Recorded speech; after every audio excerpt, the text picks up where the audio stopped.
Ka-Frexy, welcome to my vlog. At ngayon po, andito tayo sa God's Will Resort sa Nueva Ecija, kung saan dito ikakasal ang pamangkin ni Yayo na lalaki.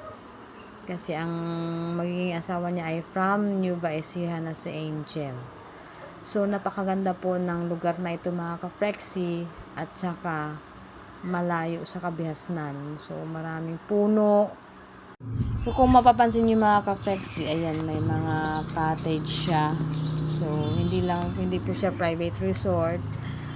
At pwede po dyan kahit sino, as long as mayroon kang pangbayad.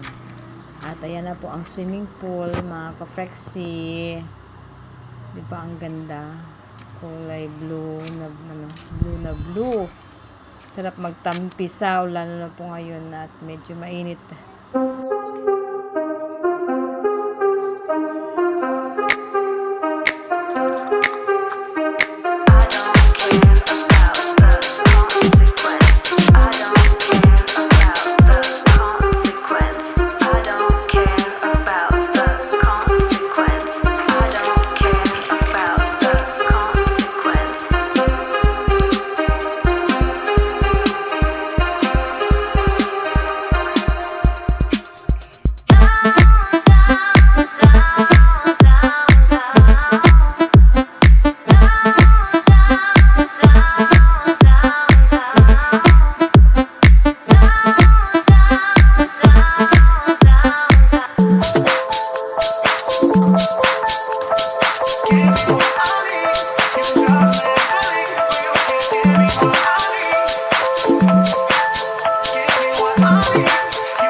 Oscar.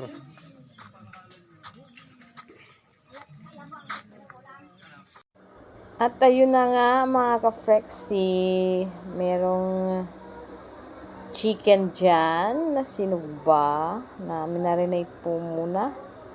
Sobrang sarap niyan. At ayan ang bayaw ni Yayo na si Odin. O, meron pa dito, inihaw. Sarap yan, isaw-saw sa tuyo na may kalamansi na may sili. Napakarami po ng kanilang niluluto. Malinaw ang paligid. Kasing linaw ng tubig dito sa swimming pool na ito. Diba? So, ganyan lang po siya. Pero kung titingnan mo, napakaganda niyang tingnan. Simple lang at tahimik. Ayan, may mga lobo dyan. Kasi yan ang ng ikakasal, mga Ka-Frexy. Ayun, shout out kay Jandy at kay Angel. Congrats and best wishes.